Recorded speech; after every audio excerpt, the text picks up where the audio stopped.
देखिए जी, जहाँ तक डागा की बात है तो या कंडीशंस तो हर जगह आपको मुख्तलिफ मिलते हैं। और क्योंकि जो वर्ल्ड कप से पहले का सिनेरियो था यहाँ पे, तो काफ़ी ग्रिप कर रहा था, स्पिन कर रहा था, टर्न कर रहा था, सब कुछ चीज़ें ऐसी थी जो ऑब्वियसली बहुत मुश्किल थी। मगर अब इंशाल्लाह देखते हैं, कल जाऊँगा अब ग्राउंड पे, देखेंगे, असेस करेंगे कि क्या इन लोगों ने क्या प्रिपरेशन की है पिच के हवाले से और क्या है चीज़ें। क्योंकि हम अपने आइडिया से कह सकते हैं कि यहाँ पे स्लो होगा, ग्रिप कर रहा होगा, बॉल रुक रहा होगा, ये सारी अपने आइडिया से कह सकता हूँ। मगर कल जाऊँगा तो इंशाल्लाह असेस करके बहुत चीज़ें सामने आ जाती है। जहाँ तक बात रही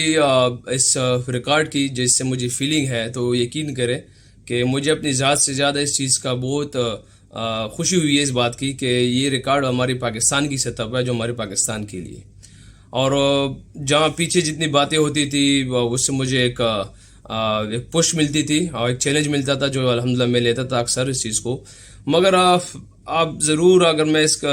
रिकॉर्ड की बात करूँ तो इसको मैं ज़रूर, मेरे जो हिस्सेदार है मैं उसको ज़रूर मेंशन करना चाहूँगा यहाँ पे स्पेशली। अगर मैं बात करूँ रिचर्ड बाइबस की, जिसने मुझे थोड़ी सी मेंटली जो चीज़ें थी T20 के हवाले से वो दी है, और इंजी ने कुछ जो आइडियाज़ थे वो दिए थे। और मैं अगर तीसरा बंदा मेंशन करूँ, जो मेरे ख्याल से मेरे बिहाइंड द सीन जो बंदा है,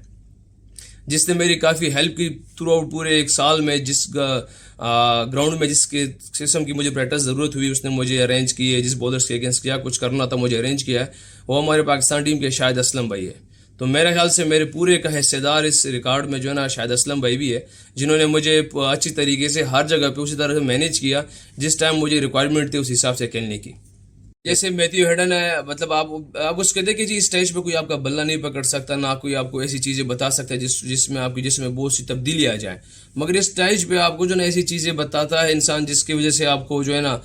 एक क्लू मिलता है। जैसे अगर आप इससे पहले हमारे यूनुस भाई थे, यूनुस भाई से एक 2-3 क्लू मुझे मिली थी जो मेरे ख्याल से मेरे करियर में काफ़ी मदद की उसमें आगे जाने में, और अल्हम्दुलिल्लाह स्टिल मैं उसको उन चीज़ों को फॉलो कर रहा हूँ जो यूनुस भाई से बताई गई थी मुझे। सेम इस तरह भी मैथ्यू हेडन ने ऐसी चीज़ें बताई, बल्कि वो मेरे लिए तो नहीं, मेरे ख्याल से मैं पूरी जो पाकिस्तान टीम के बैटर्स थे, जिन जिन जिन लोगों ने वो अगर पिक की होगी तो उनके करियर में वो काफ़ी मददगार होगी उनके लिए। तो ये एक स्टेज आता है कि हर स्टेज पे आप हर एक एक्स प्लेयर से जो अब उनका अपना एक्सपीरियंस हुआ होता है वो चीज़ें आपसे शेयर कर रहे हैं, जिसकी वजह से आपको 2-3 चीज़ें मिल जाती है, तो आपकी करियर में काफ़ी हेल्प करती है आगे जाने के लिए। कहेंगे कि हमारी स्ट्रेटेजी क्या होगी और ओवरऑल हमारे लिए क्या पॉइंट है जिनको हमें कवर करना है। देखिए जी, कुछ चीज़ें ऐसी होती है, अगर आप पिछले वर्ल्ड कप की बात करें, मैचेस की बात करें, तो पावर प्ले की अगर बात आ जाती है तो आप देख लीजिएगा कि ये हमारी एक स्ट्रेंथ है। और मैं नहीं कह रहा, बल्कि जितने भी यहाँ पे वर्ल्ड कप में जितने भी कोचेज आए थे, स्टार जो प्लेयर्स थे, एक्स प्लेयर्स, वो सारे यही कह रहे थे कि पाकिस्तान की स्ट्रेंथ यही है कि जो उनके मेन अटैकर जो थे मुखालिफ के अपोनेंट के,